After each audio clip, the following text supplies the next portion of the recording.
module of the Safe School project. This module is about the review of schools' policies and procedures related to bullying. In this module, you will learn how the issue of bullying is addressed in the main European Union recommendations on education and training, so you're gonna be able to frame the problem of bullying in an European key, and you're gonna be able to enact strategies to combat bullying to promote active citizenship and lifelong learning. You will develop the know-how to identify the most suitable approaches to the context in which bullying occurs and the elements that characterize that interventions. You're gonna be able to identify strengths and weaknesses of individual, class, and whole school approaches, and to identify an applicable approach in the reference context.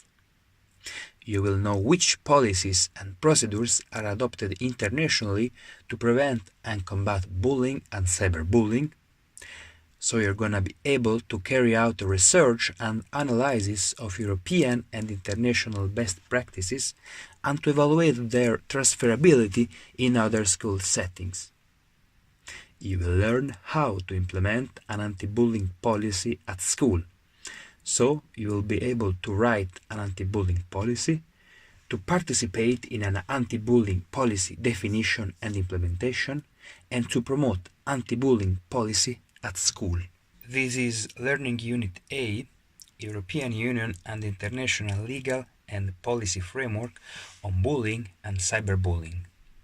Starting from the institutional level, the European Union has identified 3 milestones in contrasting bullying: the introduction of the Charter of Fundamental Rights of the European Union in Article 24, the entry into force of the Lisbon Treaty in December 2009, and the adoption of the communication from the European Commission Reserve Minors a Special Place in the European Union External Policy. The European Union has an additional and non-specific role, so there are not specific legal and regulatory instruments adopted in this field. However, the European Union has competence to regulate areas directly or indirectly related to the rights of the child according to the European Union treaties. The Council of Europe is responsible for the protection and promotion of human rights. Another key reference in this field is the European Social Charter. In the Article 7, the obligation to protect minors from economic exploitation. In Article 17 as well, in order to take all necessary and appropriate measures to ensure that children receive the care, education, and training they need.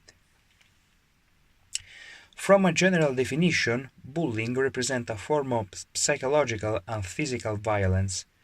They represent violations of the Article 19 of the United Nations Convention on the Rights of the Child. However, Article 19 of the UNCRC states that minors have the right to be protected from all forms of physical or mental violence. The Convention is ratified by all European Union member states, which are therefore obliged to take all appropriate legislative, administrative, social and educational measures to protect the child against all forms of violence, including cyberbullying. The Council of Europe establishes a series of standards to the protection of the children. We may recall the Council of Europe Convention on the Protection of Children from Sexual Exploitation and Sexual Abuse, and the recommendation of the Committee of Ministers on Integrated National Strategies for the Protection of Children from Violence. The Strategy on the Rights of the Child for 2016-2021 identifies some key priorities: equal opportunity, participation, a life free from violence, and a child-friendly justice and children's rights in the digital environment. For the Council of Europe, children have the right to enjoy the full range of human rights safeguarded by the European Convention on Human Rights, the United Nations Convention on the Rights of the Child, and other international rights instruments. It defends civic, political, economical, social, and cultural rights. From the UNCRC, we can draw 4 general principles concerning the protection of the child. First, the principle of non-discrimination in Article 2. Then the best interest of the child in Article 3, the right to life, survival and development in Article 6, and the right to be heard at Article 12. Going further, the United Nations Committee on the Rights of the Child states that all children should have secure access to ICT and digital media and the opportunity to participate fully, express themselves, seek information, and enjoy all the rights enshrined in the UNCRC. The main directive of the European Parliament against bullying are a series of directives in which we recall Directive 2012-29 of the European Union Parliament, which is about the concept of child's best interest, which must be taken in primary consideration. Regarding the protection of the child, a specific element is underscored, considering that in the case of violation of human rights, where the victim is a child, the child's best interest shall be a primary consideration and shall be assessed on an individual basis. The European Union appeals to all member countries to implement a series of projects aimed at educate for the use of the network through the program called Safer Internet, aimed to promote safer use of the Internet and other communication technologies useful to fight against illegal content and harmful behavior online. The Safer Internet Day is a day entirely dedicated to all the issues that are about Internet security, as well as a meeting to promote the safe and responsible use of the new media among young people. We can recall as well the Daphne program, which has financed projects useful for the fight and education against violence, including virtual violence, always for young people. Promote new key competencies for lifelong learning and the importance of the using formal, non-formal and informal learning. Support targeted training for teacher staff in order to introduce new and innovative forms of teaching and learning. Concerning the lifelong learning, 8 fundamental skills are identified, namely the functional alphabetic competence, the multilingual competence, the mathematical competence and the competence in science, technology and engineering, digital competence, personal social competence and ability to learn, competence in matters of citizenship, entrepreneurial competence, and competence in matters of cultural awareness and expression. The most important personal skills that are considered in this field are the values of curiosity and the ability to relate to the other, understood as a person, context, culture, or diversity, combined with the capacity for critical thinking and the ability to recover. Other important elements supported are the support to the right to quality and inclusive education, training and lifelong learning, to support the development of key competencies, and to facilitate the acquisition of key competencies by using good practices to support the development of the key competencies. Promoting common values at all the levels of education, fostering more inclusive education, encouraging a European dimension of teaching, and supporting teachers and teaching. These fundamental needs are summarized in the need to promote inclusive education at all levels, to develop a European dimension of teaching, to make teachers adequately trained and prepared, including through international mobility exchange projects, and to the diffusion of common values and of the European identity. Learning Unit B. In this module, we will focus on the good practices which are about to fight against bullying. First of all, we have to ask ourselves if it's possible to contrast bullying, and the answer, of course, is yes, it is. Different strategies can be implemented based on the different actors to involve, so parents, class group, and school community, and on the different actions to implement, namely if it is targeted on a preventive or a reactive strategy. Taking into account the individual level, two measures can be implemented. The first one, which is addressed to the victim, and the other one, which is addressed to the bully.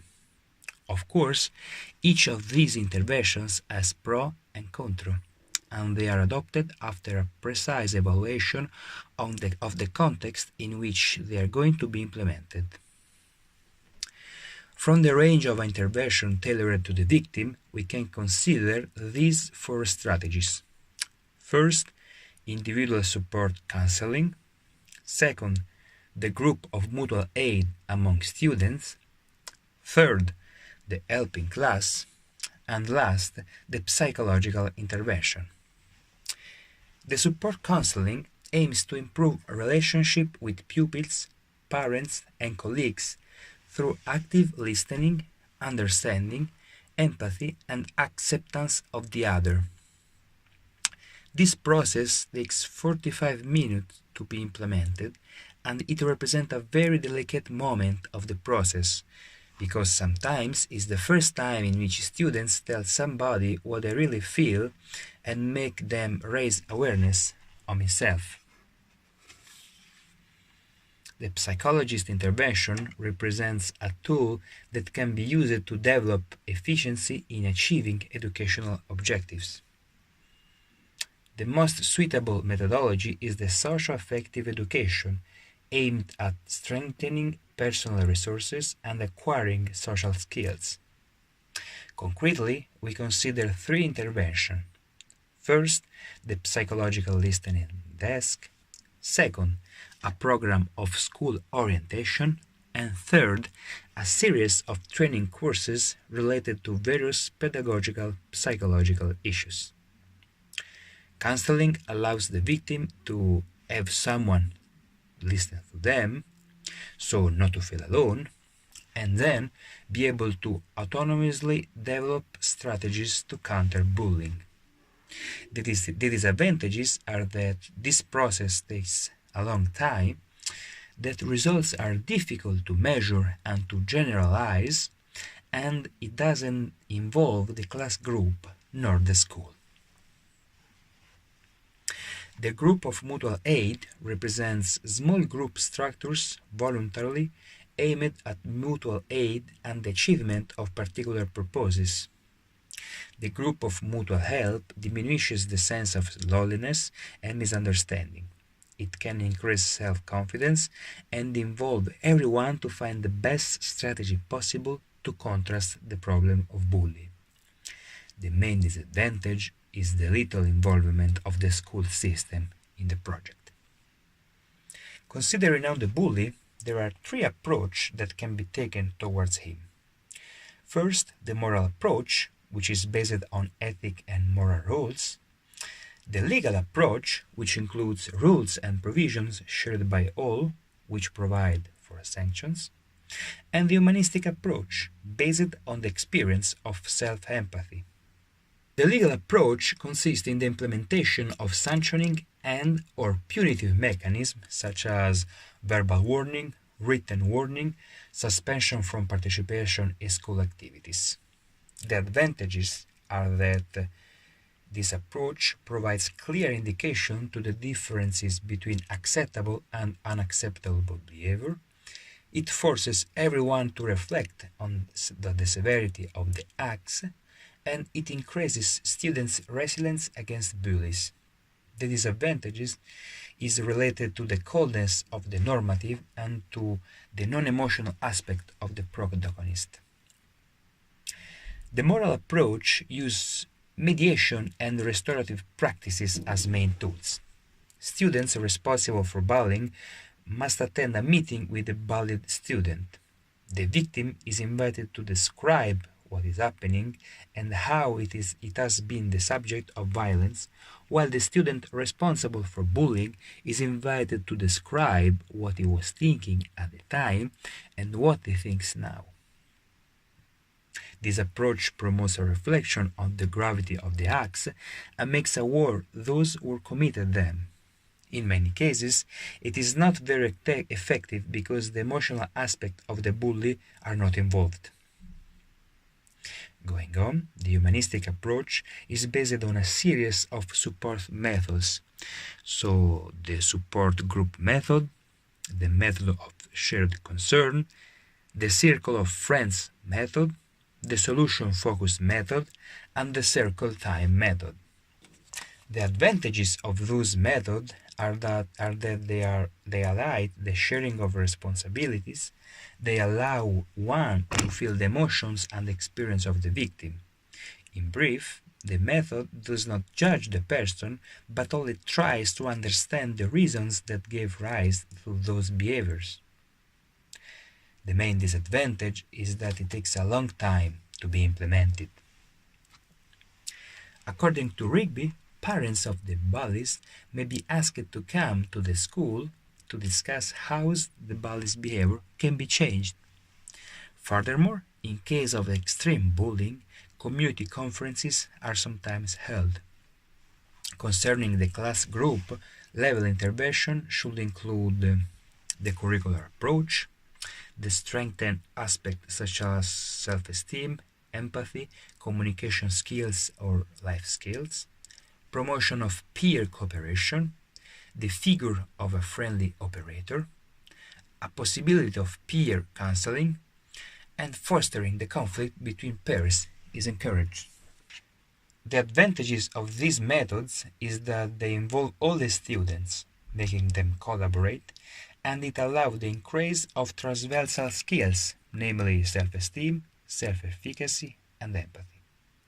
The disadvantage is that it takes a lot of time to be put in practice and a specific training is required, necessity to confront teachers with students. The entire school community can be involved in a series of interventions concerning the school organization, school policies, tasks and the role of teachers, relations with family members, and the relation with local authorities and institutions. In these interventions, school climate can play a significant role in enhancing or reducing and prevent the problem, and actions are aimed to activate resources of the school itself, teachers, students, parents, non-teaching staff.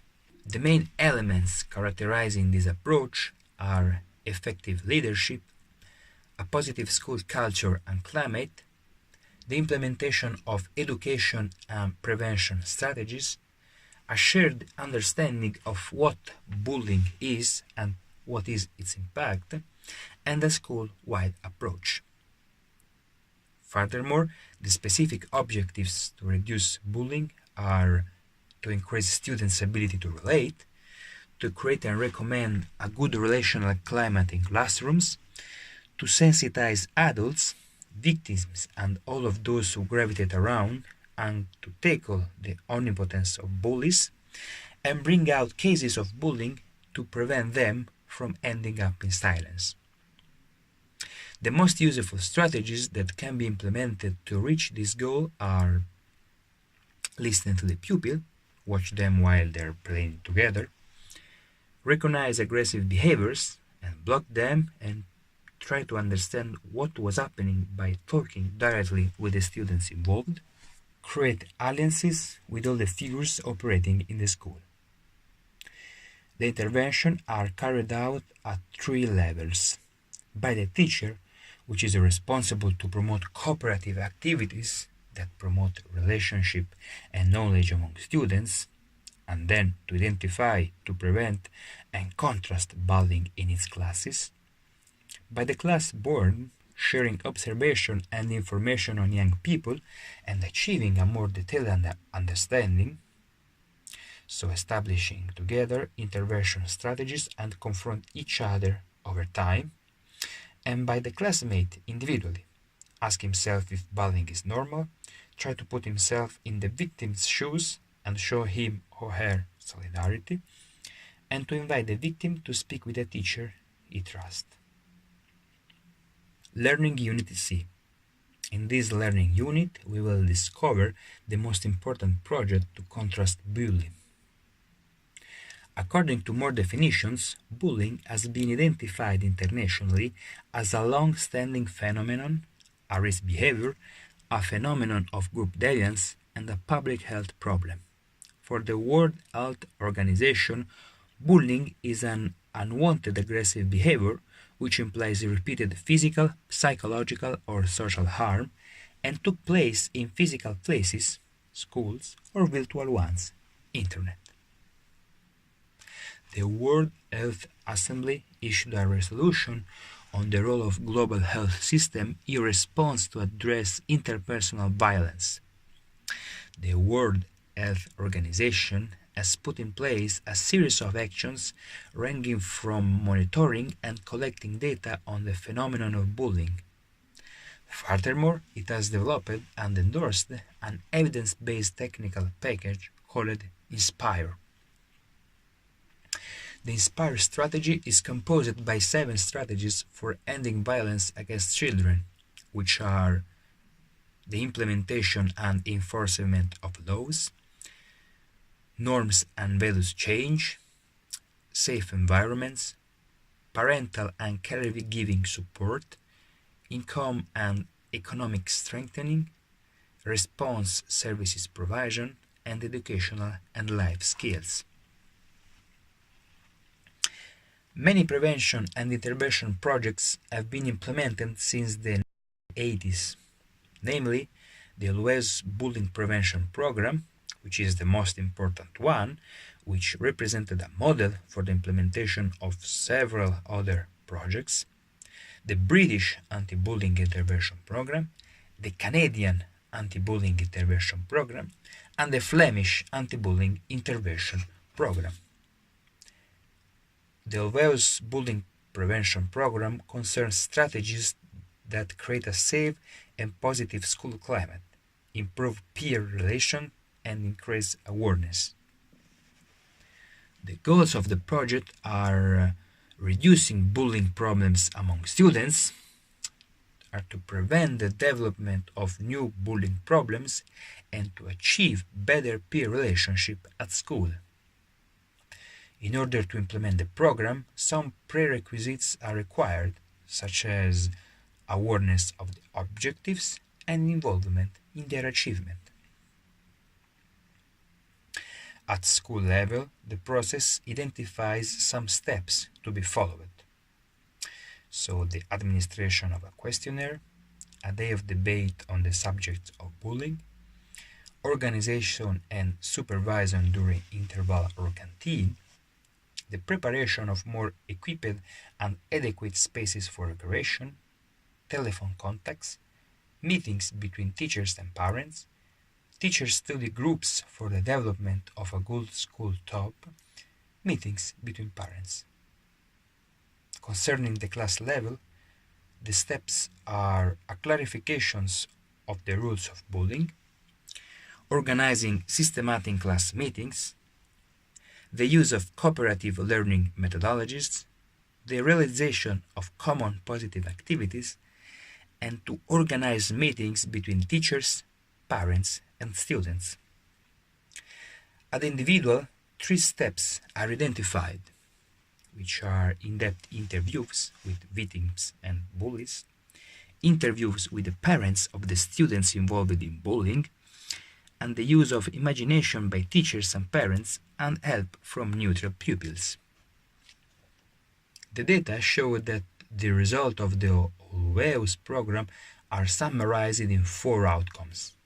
First, the reduction of bullying, the increase in reporting of bullying, the increase in the perception of students that teachers are sensitive to them of bullying, and the improvement of the school climate and relationship in the school. Concerning other successful projects, we may recall here the British Anti-Bullying Prevention Program, intends to develop a world school policies against bullying, the Canadian Anti-Bullying Intervention Program, which works at school, parental, class level, and at the individual level on bullies and victims, and the Flemish Anti-Bullying Intervention, which presents activities at school, class, and at the individual level. Focusing on a specific project, the KIVA is a program for prevention and intervention on bullying at school. The term KIVA comes from Finnish language and it means against bullying. The main target is composed by students, parents and schools. The effectiveness of the projects are the use of specific materials such as learning media on internet, bystanders, self-efficacy and efforts to support the victimized peers. It also aims to keep the school monitored and to verify the result it obtained thanks to its use. Several projects have been developed during the years to tackle with bullying and cyberbullying. Following the positive results of the aforementioned projects, these projects are School Safety Net, Think UKNO, ICPR, ICAP, TABI, Cyber Training and Delete Cyberbullying. The 5 key elements in the projects to contrast bully are: first, understanding and talking about cyberbullying and the ways in which it differs from other forms of bullying; updating existing policies and practices, review and update the school's anti-bullying policies and other relevant policies; making reporting cyberbullying easier and provide information about contacting service providers directly; promoting the positive use of technology and evaluating the impact of prevention activities. The interest towards bullying began in 1987 when a seminar was organized by Roland in Norway to present the result of the projects carried out by Olweus. And then in 2004, the European Charter for Democratic Schools Without Violence is a project that aims to promote the values of democracy and non-violence in all schools of the European Union. In 2011, the publication of the EU Agenda on the Rights of Child, and in 2012, the institution of an European Day Against Bullying and Scholastic Violence. The European Data Protection Supervisor emphasized how such legislation can be effectively applied to protect the people from cyberbullying. The Parliament and the European Council have extended protection from victims of persecutions via Internet. We may recall some products of the European Union institution, such as the Manual Compass, which is on human rights education with young people, Compasito, another manual for human rights education for children, and Living Democracy, a series of manuals developed for work in classrooms. The main European Union networks are Delete Cyberbullying, RBUX, Against Xenophobic Bullying at School, and the European Anti-Bullying Network, made up of 17 organizations from different European Union member states, including Telefono Azzurro. Learning Unit D. In this module, you will learn how to implement an anti-bullying policy. The first thing to do is to establish that anti-bullying is not acceptable in any form and that all preventive and rehabilitative measures necessary to combat it will be implemented.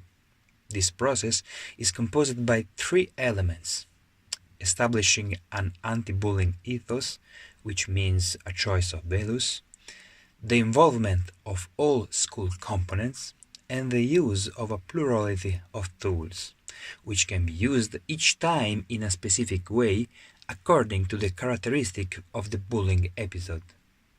The respect of these 3 basic options allow the exit from the continuous state of emergency and to be able to fix a definitive method to cope with bullying. The first step in the implementation of the policy is to organize an anti-bullying team, which is composed as follows by 5 or 6 teachers, 2 or 3 parents, 1 or 2 territorial services specialists, and 1 or 2 students. The function and the responsibilities of the team require a basic preparation, which allows the members to acquire the knowledge and skills necessary to deal with the bullying phenomenon and to guide the entire scholastic process. Analyzing bullying allows to have a vision of the phenomenon in its qualitative and quantitative aspects. It provides an initial evaluation of the problem with which to compare the effects of the various interventions that will be adopted. And finally, it acts as a powerful motivator for change for all school components. The first element to evaluate is the level of the school awareness, which can be any level, a bureaucratic level, a voluntary level, or a planned level, from which we can choose the different tools that can be used, which are anonymous questionnaire for students, analysis of the environment, peer nomination, and interviews. Important information to be collected are the frequency of bullying episodes, the types and modalities, so physical or verbal bullying, and the places and moments in which manifests itself more frequently and in which moments. The objectives of the sensitization step are to spread current knowledge about bullying, to disprove false myths and beliefs, to inform about the incidence of the problem at school, to motivate and extend participation by teachers, students, and possible families, to present the anti-bullying path you want to take, and to send a signal to bullies. Raise awareness among teachers, parents, and students. It's important to allow teachers to implement a vocabulary related to bullying, some explanatory hypotheses, and some strategies for managing problem situation, and, on the other hand, to allow the concrete elaboration of an anti-bullying policy. There's no single way to write an anti-bullying policy. It is written based on the characteristic of the school and on the severity of the problem. Nonetheless, we may identify three general criteria. Choices must be aimed at solving problems. The accuracy of the policy must be combined with the necessary flexibility, and the necessity of two components, a reactive and a proactive one. The reactive one, which is aimed to reduce the duration of aggressive episodes. The proactive one, which is aimed to reduce the probability of appearance of problematic behaviors. And furthermore, it is important to define the clear rules and consequent sanctions for those behaviors. The elements of an anti-bullying policy are educational approach of the school, school rules, definition of bullying, prevention strategies, methods of detecting bullying at school, methods of responding to bullying, resources available, responsibility of school members, and verification system. This structure allows to inform and involve the entire school system in dealing with the issue of bullying, clarifying tasks and responsibilities, define a common language, and feel supported by a concrete regulation. Define a few clear, motivated rules that provide for specific sanctions that can act as a deterrent for the transgression. To identify the act of bullying, there are three elements: the definition of methods of monitoring and reporting acts of bullying. The supervisor areas of the students must be provided and identify the responsible figures, and the methods for spontaneous reporting by students that guarantee confidentiality and accessibility must be provided and specified. Regarding how to record these acts, we have to choose which data to collect, we have to choose how to keep these informations, and we have to establish the reliability of these informations. This choice has a double function because it allows to have a fully understand the reported bullying episode so as to plan the most effective educational and rehabilitative interventions, and an analysis of the trends of bullying phenomena, including any improvements of or worsening of the situation. To check the success of the anti-bullying policy, it is necessary to provide the modalities of monitoring and verification of the implementation of the anti-bullying schooling policy using quantitative indicators such as number of complaints, number of interventions, number of dropouts, and qualitative, so interviews with teachers and parents. A fundamental aspect of these types of intervention is the ability to keep alive the interest in these activities over time, involve local institutions and institutions that can contribute to the continuation of these activities, both through funding and stable collaboration.